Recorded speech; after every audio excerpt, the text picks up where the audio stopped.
this one says, "Hi Dave, will an EV be cheaper than a petrol car?" I get so many conflicting replies.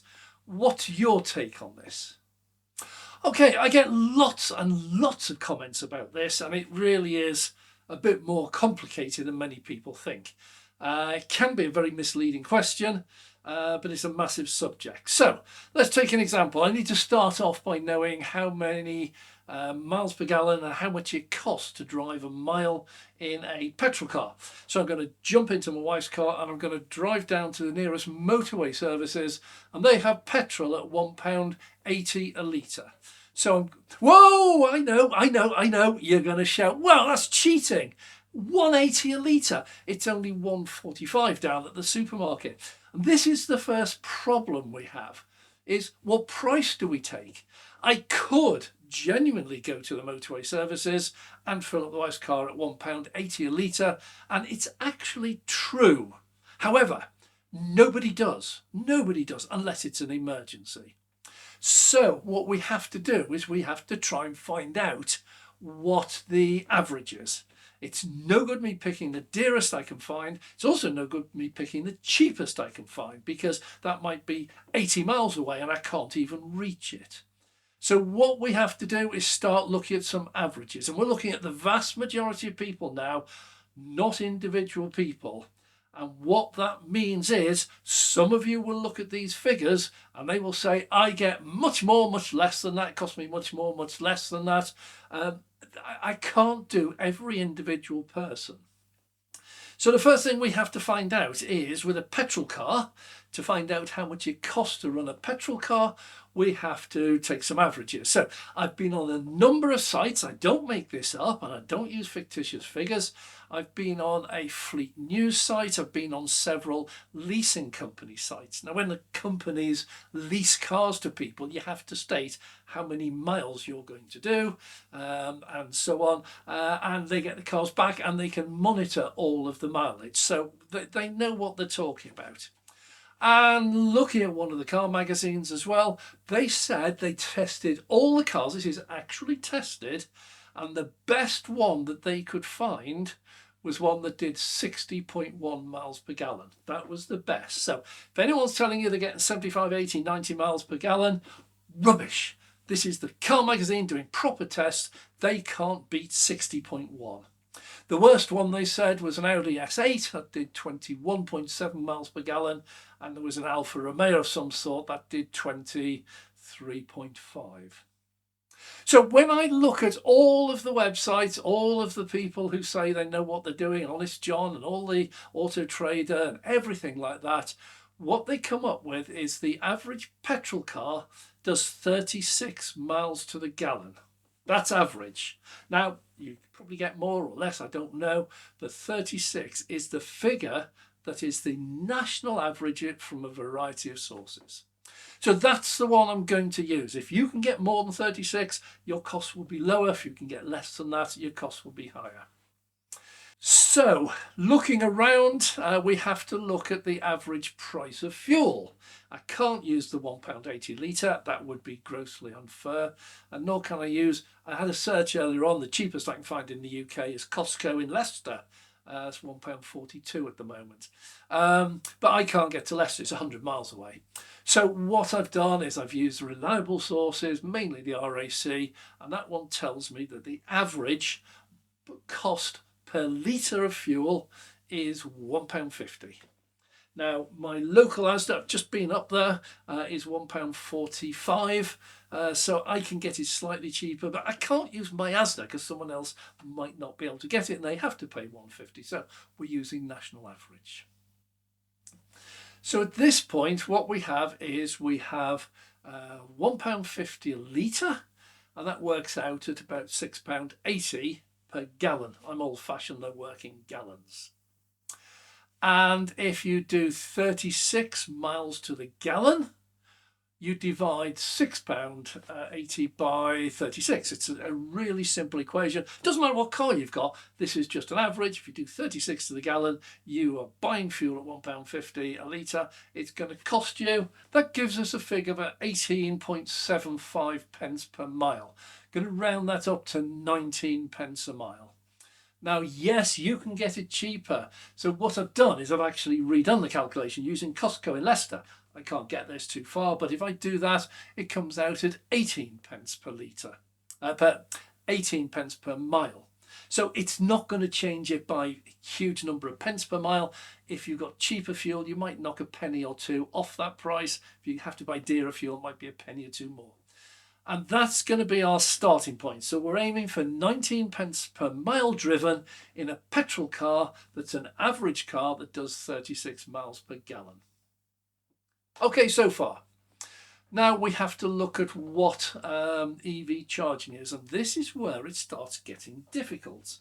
And the reason it's difficult is because whereas if you have a petrol car, you have no choice.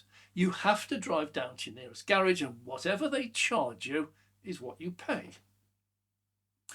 With an EV, you need to get electricity into your car, into your battery, and you have a vast choice of where to get that electricity from.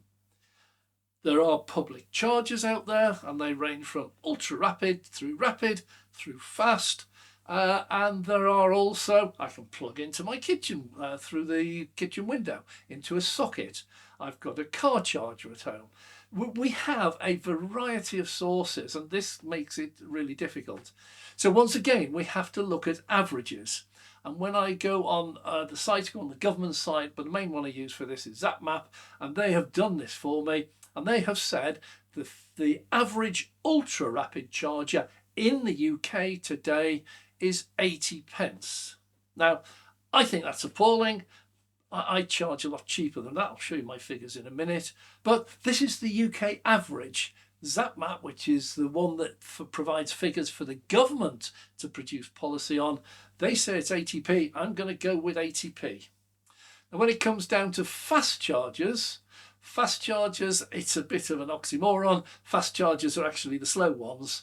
Again, ZapMap say the average price for that is 57 pence. Okay, so those are public chargers out there. Anyone can use them.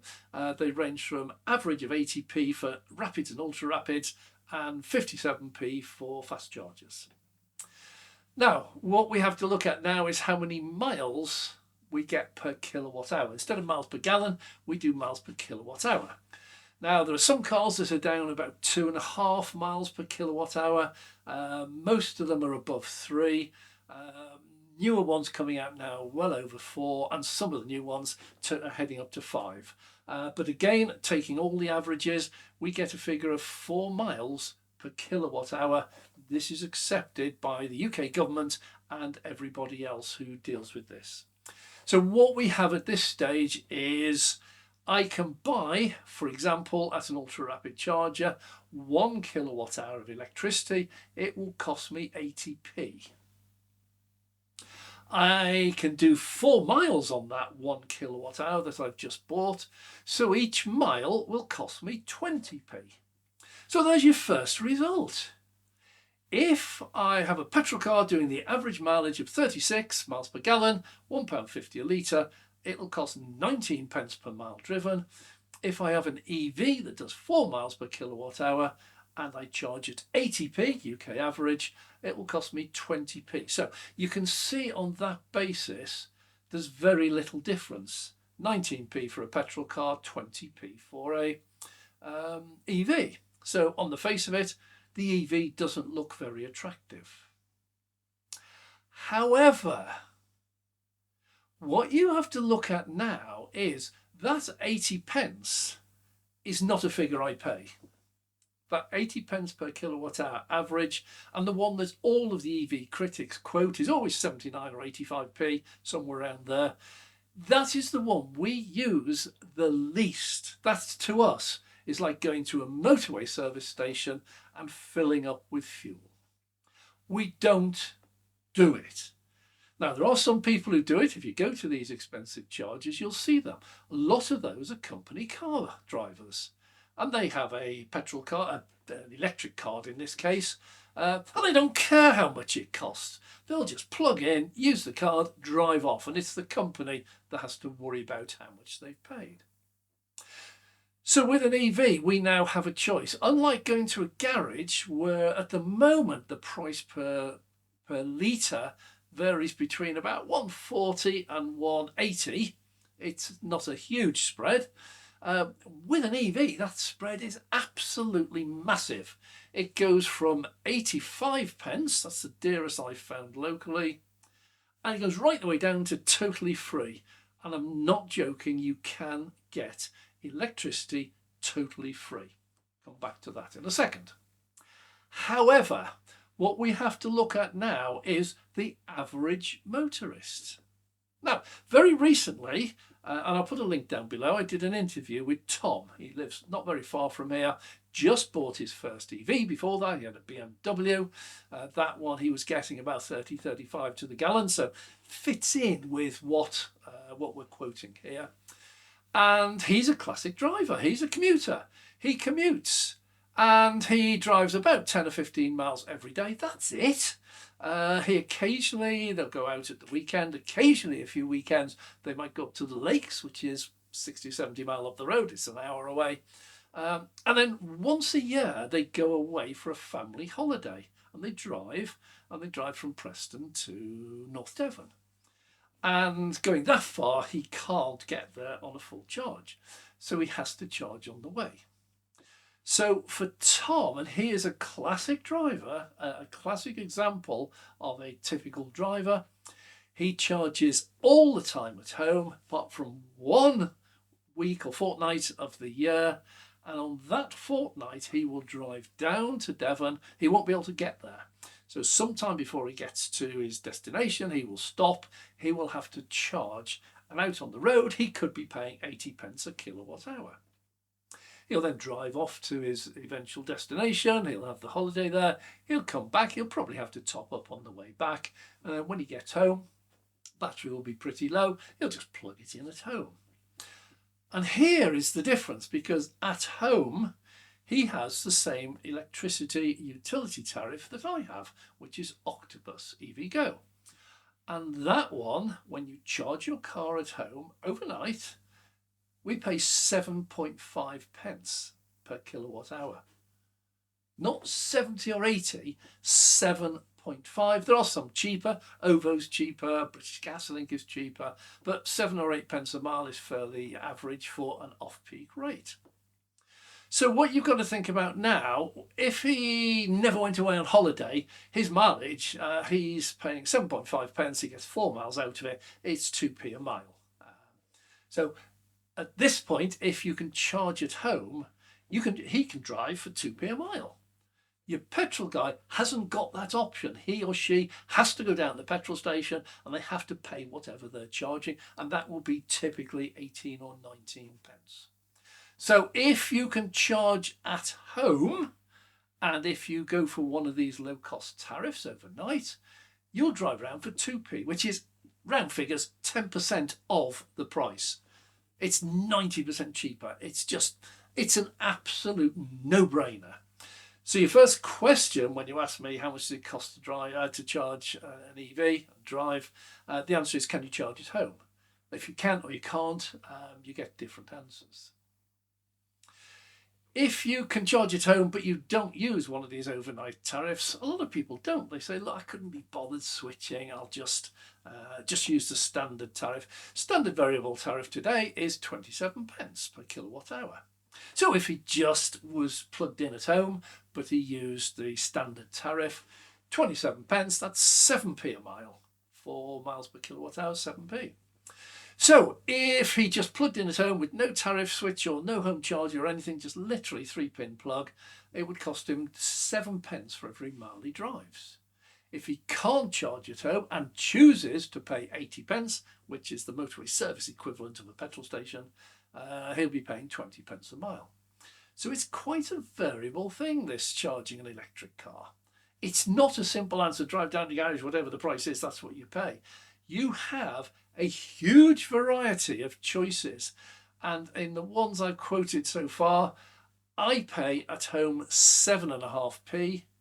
When I'm out, I don't pay 80p, that's the UK average. I have a Tesla, and the average price for a Tesla is about 40p. This is out at public charger. Let's say I can't charge at home. So if I had a Tesla and I couldn't charge at home and I had to drive down to my local Tesla supercharger every time to fill in, I would pay on average 40 pence a kilowatt hour, 4 miles, so it's 10 pence a mile. 10 pence a mile is still half the price of a petrol car doing the average UK mileage. So we have an average UK car going to a supercharger and just paying over the counter, over the supercharger, at 40 pence per kilowatt hour, and it's half the price of driving a petrol car. So if you have a Tesla, then you now have a very cheap option. If you don't have a Tesla, you won't get those low prices. It's not easy to do. It's a special deal with Tesla. But if you have a Hyundai, a Kia, a VW, a BMW, Mercedes, whatever car you've got, you will go to a public charger. Now, the UK average, as we've established, is 80 pence. However, that's the average.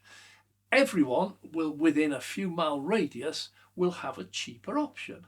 You may have a Fastned charging station, and they charge 74p. You may have an Ionity charger, and they also charge 75 pence. You may have an EV Point, and they charge 65 pence. You may have a Westmoreland charging, and they charge at 65 pence. So the first thing is, you don't need to pay 80 pence. That's the UK average, but nobody pays that. So it's 64 pence, for example, at Westmoreland. You're looking at 4 miles on that, and that one is 16 pence a mile. So once again, you haven't got a Tesla, you've got a Hyundai or a Kia or a BMW or Audi e-tron. Doesn't matter what it is, you can go to an EV Point or you can go to a Westmoreland charging, and you can charge for round about 16 pence a mile. So even that is cheaper than 19 pence. So we're looking like, unless you are a total wally and deliberately just go hunting the 80 pence and trying to pay that, which is the equivalent to us of going to a motorway service station and filling up with petrol, it's going to cost you a lot less to run an EV than a petrol car. That's just a simple fact. Right, I'm going to do one final calculation, and I'm going to use Tom again as an example. Sorry, Tom, if you object to this. I didn't check with you, but nobody knows you. So what we're going to do, Tom, I know for a fact when he bought his car, well, he leased his car, he's put down 10,000 miles as his average. And that's a little bit above the UK average, which is 7,000 to 8,000, but I'm going to use his figure. So we have 10,000 miles. 10,000 miles it does in a year.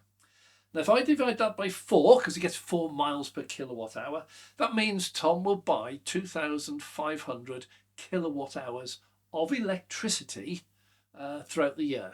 That's to keep his car going for the whole year.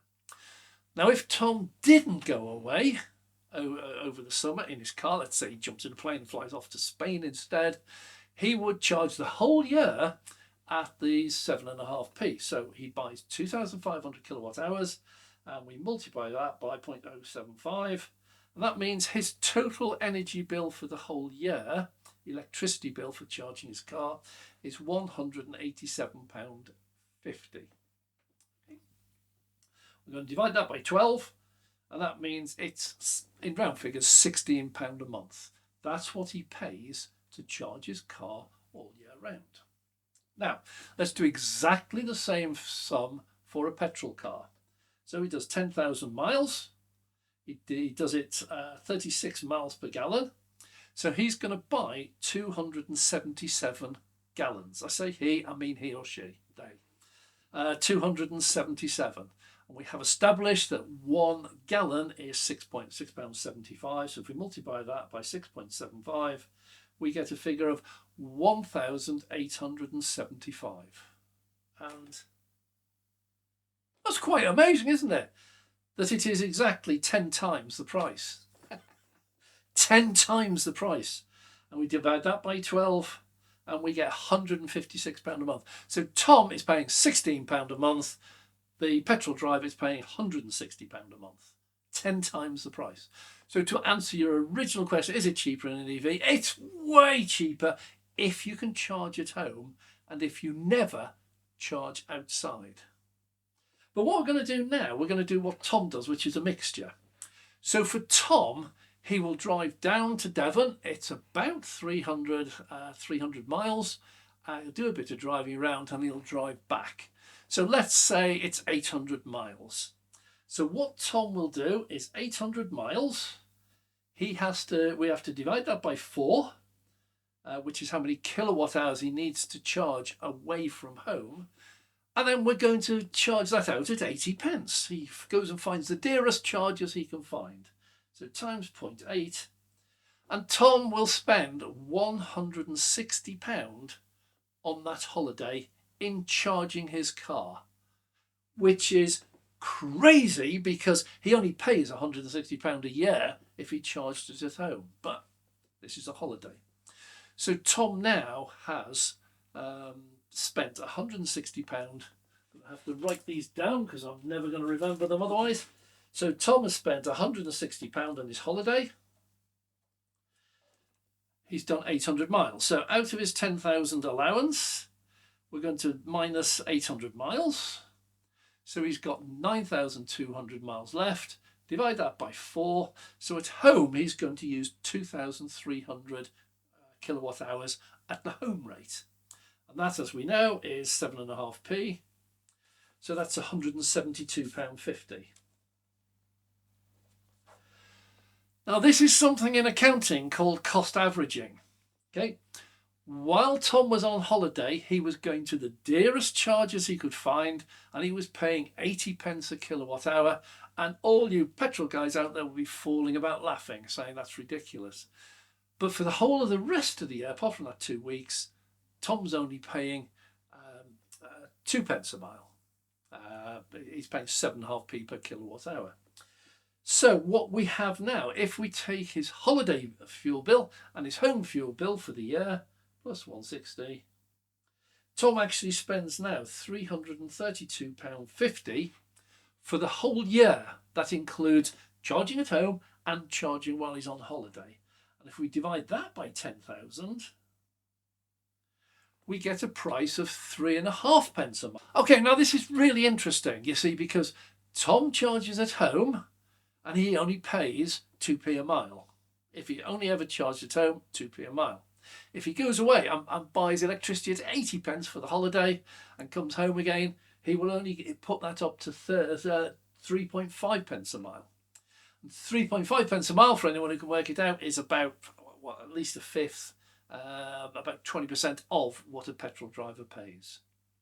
So what you're seeing here is if you can charge at home, an EV is by far and away, without any question at all, by far the cheapest you will ever drive. It will be a fraction, anything up to 10% of the price that a petrol driver would pay. That's a fact. If you can't charge at home, it's a different equation. But even there, the worst you'll pay is the same as a petrol car.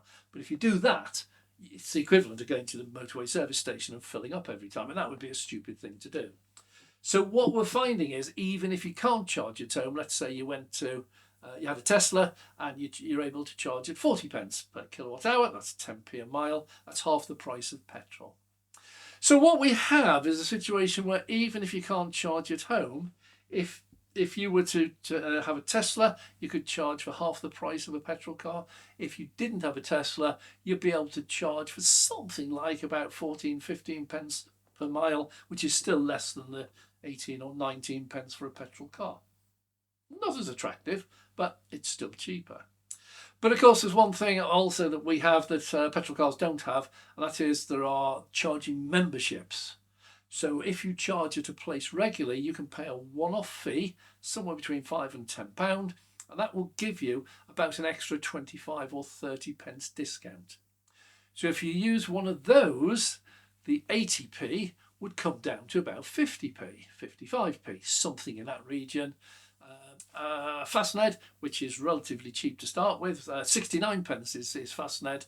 If you become a member, you'll pay think it's £9.99 a month, and that one means you'll then only be paying not 69 pence but 48, and that is 12 pence a mile. What you can see is, even if you can't charge at home, even if you have to go out on public charges, do a little bit of work and find.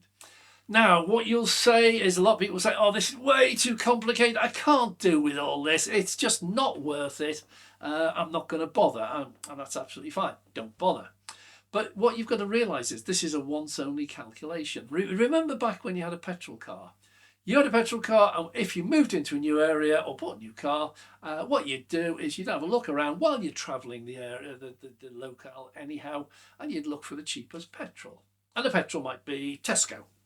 From that point on, almost always you will just use the Tesco petrol station, always. And even if the price goes up a bit, you still use it. You've done your calculation. Tesco is about the cheapest in the area. Others are not a lot different, so I'll stick with Tesco. It's one I know, it's one I like, it's really close, and you do that. The same with EVs. If you can charge at home, the problem's simple. You just charge at home every day. Come home, plug it in, job done. But if you have to charge out at public charges, you can't charge at home. You'll find one place near to you, like the Tesco, you'll find one place near to you which offers you a good low price and a nice fast charge. And once you found it, that's the one you'll use pretty much forever. The only time you don't use your local one is when you go on a road trip, and this applies to petrol as well as EVs. If you decide to go to Scotland for the week, you'll set off. I live in Preston. You'll set off from Preston. You've got no idea where the petrol stations are up north. So what you'll do, you'll drive up there, and as you're getting closer, as your gauge is going down, you'll just look, we'll stop somewhere and we'll find a supermarket or whatever it is, and we'll fill up with petrol. We'll stop maybe for lunch or walk around the shops. And while we're doing that, we'll just nip in and fill up the tank. And exactly the same happens with EVs. If you're doing the same trip up to Scotland, you've got no idea where the charges are, but you can find out because there are companies like ZapMap which have a detailed map of every charger in the UK that's working. Your car will also have a display on it with sat-nav, and if it's got Google Maps or whatever it is, it will have all of the charges in the UK listed on it. Some of the cars have their own proprietary route planning software. If not, there's loads of free downloads, WhatsApp, PlugShare. There's loads of them which offer this facility. So all you do on a car is just say, I live in Preston, I want to go to Glasgow, and it will plan your route for you. It will tell you where all the charges are, and it will tell you the price on the way. So you might decide, well, first three are too dear. The fourth one is 60 pence. Oh, I'll go there. So you just plan your trip, so you stop there on your holiday. And so that's a one-off for a journey. And that's where people get very confused. They think they have to be doing this calculation all the time. No, if you buy an EV, if you can charge at home, you've got no hassle whatsoever. You always charge at home, and only when you're going beyond the range of the car and you can't get back will you ever need to charge outside. In Tom's case, once a year. That's it. He goes up to the lakes, he can get there and back without charging outside. Same with petrol. If you had a petrol car, you'll charge locally all the time, but if you're going on a long journey, you'll have to find another petrol station somewhere, and that's it. So this is a once-only calculation. Once you've done it, you're sorted. If you haven't got a Tesla, which offers you the cheap ultra-rapid charging around about 40p, you're going to have to look a little bit harder to find something as competitive. You don't want to pay 80p, that's ridiculous. You should be able to get 70p without even thinking about it. There's loads of them about. 65 is quite common, but if you link that in with a membership, you'll find you can get that down into the 50 or the 40 pence, which is very close to the Tesla ones. So there we go. Let's summarise that. If you can charge at home, absolute no-brainer. This will cost you 1/10 of the cost of running a car on petrol. If you can't charge at home, you're likely to be paying about half the price of a petrol car. Simple as that. I hope that sorts it out, and I hope that answers some of the questions. I know I'm going to get a flurry of emails saying, oh, I get 83 miles per gallon out of my car, and yeah. Okay, that's not what the experts say, not the REC, not Honest John, not CarWow, none of those say you can get 85 miles. the longest anyone's ever got on a proper test, authorised test, is 60.1 miles per gallon. Anyway, that's it. Thanks very much for watching. Hope you've enjoyed it. Hope that's helped you a little bit. If you enjoyed it, click the subscribe button, and then we can notify you if you click the bell icon when we next release one of our videos. Thanks a lot. I'm Dave.